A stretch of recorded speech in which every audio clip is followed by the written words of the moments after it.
नमस्कार, मी आहे रिंकू आणि तुम्ही पाहत आहात नागपूर समय मराठी बातमीपत्र। आजच्या या विशेष बातमीपत्रामध्ये आपले मनपूर्वक स्वागत। राज्यातील आणि आपल्या परिसरातील महत्त्वाच्या घडामोडी, राजकारण, समाज, आरोग्य, संस्कृती क्षेत्रातील ठळक बातम्यांचा वेध आपण घेणार आहोत। तर चला करूया सुरुवात आजच्या महत्त्वाच्या बातम्यांसोबत।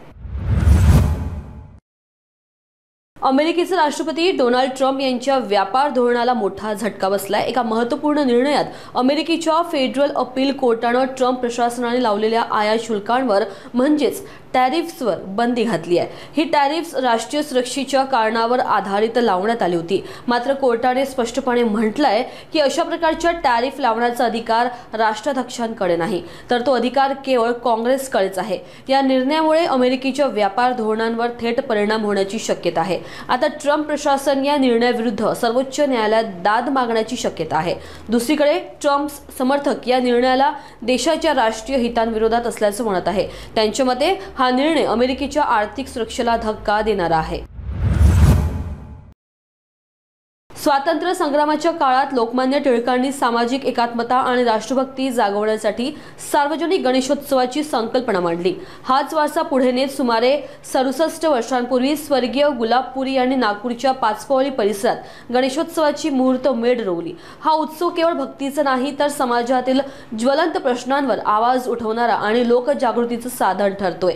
आज त्यांच्या पश्चात त्यांचे सुपुत्र चंद्रशेखर पुरी हेच हे कार्य तितक्याच निष्ठेने पुढे नेत आहेत। या वर्षी पाचपावलीतील पुरी गणेश मंडळाची झाकी समाज प्रबोधनाचा मजबूत संदेश देणारी ठरती आहे।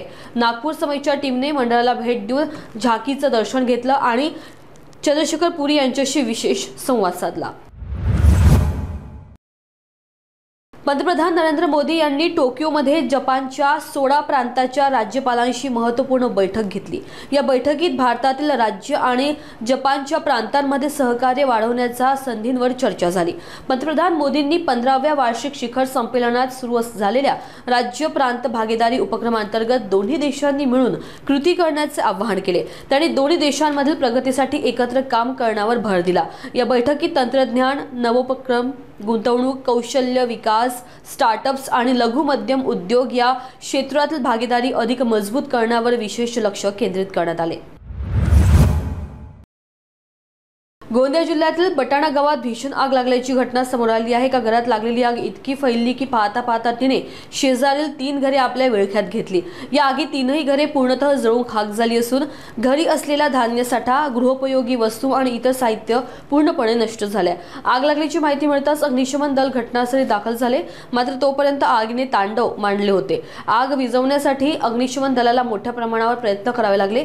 लाखो रुपयांचे नुकसान झाले असून सचिन रहांगडाले, नूतनलाल रहांगडाले आणि छत्रपाल रहांगडाले या 3 कुटुंबाचे संसार उघड्यावर आले आहेत। सुदैवाने या घटनेत कोणती जीवितहानी झाली नाही। आग लागण्याचे कारण अद्याप अस्पष्ट आहे।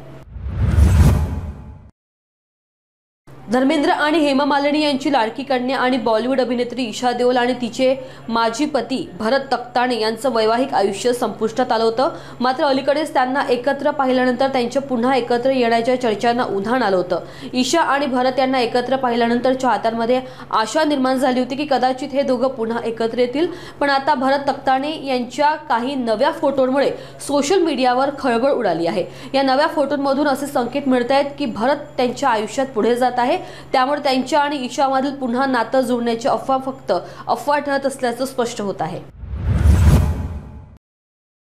तर आजच्या मराठी बातमीपत्रामध्ये एवढंच। महाराष्ट्रातील प्रत्येक महत्त्वाची आणि विश्वसनीय बातमी सर्वात आधी जाणून घेण्यासाठी जुळलेले रहा नागपूर समय सोबत।